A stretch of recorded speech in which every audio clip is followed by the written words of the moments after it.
Bonjour à tous, on se retrouve pour une nouvelle position avec ici le trait pour les blancs et au niveau de la protection du roi, le roi noir est affaibli avec la dame blanche juste devant, la tour blanche sur la colonne ouverte, un fou aussi dans la direction du roi, un cavalier pas trop loin qui pourrait arriver.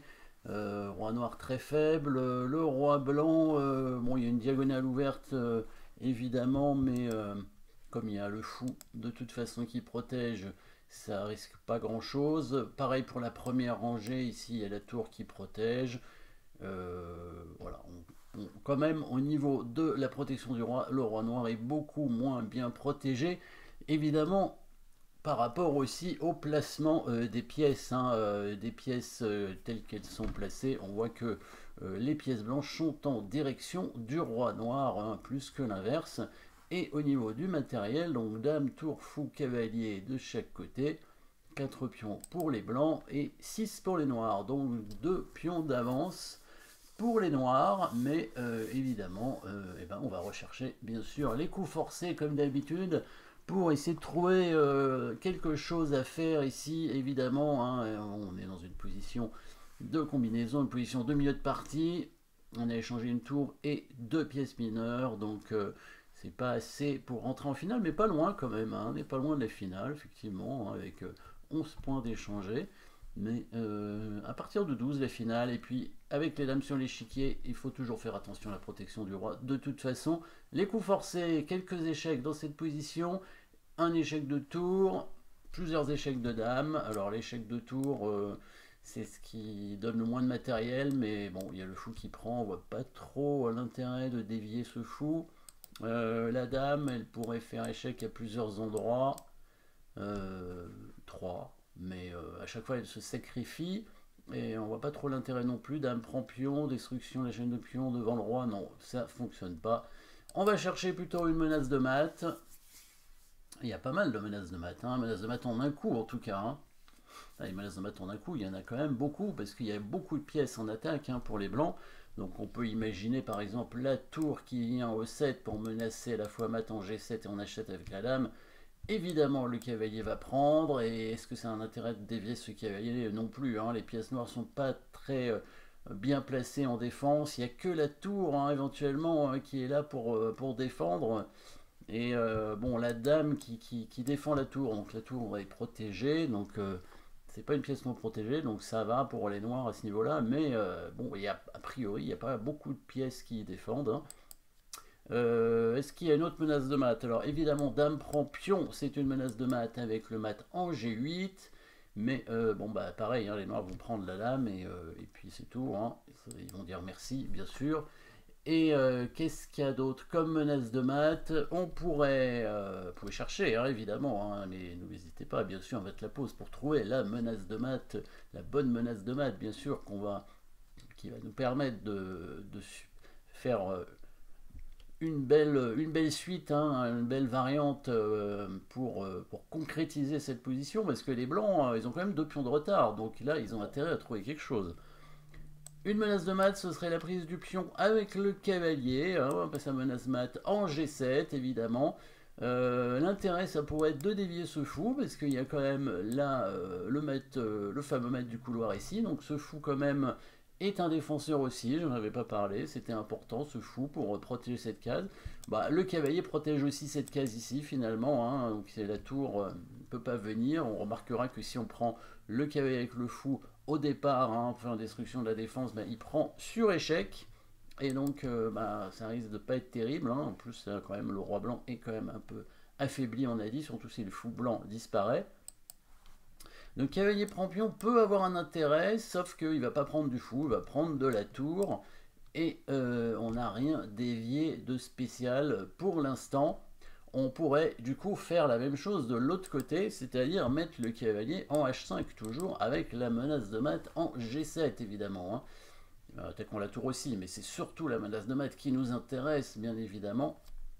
Et que se passe-t-il s'il prend le cavalier, sachant que la tour est protégée, hein, comme on a dit, hein, la tour est protégée par la dame. Donc si le pion prend le cavalier, bon, est-ce qu'il y a du choix en fait avec les noirs finalement? Est-ce qu'ils ont un autre coup à jouer? C'est pas sûr parce que la menace de mat pour l'apparaît, donc il faudrait contrôler la case si on prend pas le cavalier, hein, évidemment. Les noirs n'ont pas d'échec dans leur position. Pour protéger la case, ça veut dire qu'il faut bouger la tour obligatoirement, parce qu'il y a la dame qui va défendre derrière, mais la tour doit défendre la case en F8 ici, sinon c'est mat avec la dame. Ça veut dire que la tour serait obligée de se mettre en F7, mais le fou pourrait simplement la prendre, et du coup on renouvelle la menace de mat qui est probablement imparable, hein, puisque le cavalier protège aussi la case en G7.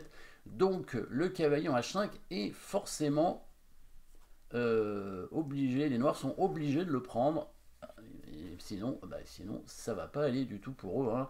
Donc cavalier H5, si jamais la tour bouge en F7 évidemment, on prend la tour et on menace mat imparable ici en F8 ou en G7, donc évidemment cavalier H5, les noirs vont prendre le cavalier. Mais qu'est-ce qui se passe s'ils prennent le cavalier du coup? Ben oui, ils ont pris un cavalier et on n'a pas l'impression qu'il y ait grand chose qui a changé dans la position. Ben si, il y a quelque chose qui a changé. Le pion a pris et donc la colonne à côté du roi est ouverte maintenant. Et oui, ça change tout. Et maintenant, dégagement d'espace, bien sûr, on a une colonne ouverte et on a la possibilité évidemment de créer une nouvelle menace de mat. Et cette fois, elle va être imparable parce qu'il va y avoir trop de menaces de mat dans tous les sens. Déjà, ici, au premier coup, les blancs avaient beaucoup de coups qui pouvaient menacer maton un coup. Et ben, après la prise du cavalier, il y a de nouvelles possibilités pour les blancs pour créer des menaces de mat. Grâce à la colonne qui s'ouvre, vous avez trouvé probablement le bon coup. La dame est attaquée, c'est vrai, quand le pion va prendre le cavalier, mais évidemment le mat est plus important. Et donc cette case qui est contrôlée par le fou, on va y amener une pièce lourde pour faire mat. Et oui, et la pièce lourde à amener, ça pourrait être la dame, mais si on met la dame en G5, ce serait dommage parce que la dame contrôlait une case où il aurait pu y avoir mat, donc la tour peut revenir tout simplement sur la case maintenant en F8 qui n'est plus contrôlée par la dame, et ça va permettre à la dame noire peut-être de revenir en jeu. Et oui, le meilleur coup bien sûr c'est d'amener la tour en G1 pour menacer mat en G8, et vous allez voir que c'est un mat imparable. Cavalier H5, c'est le bon coup.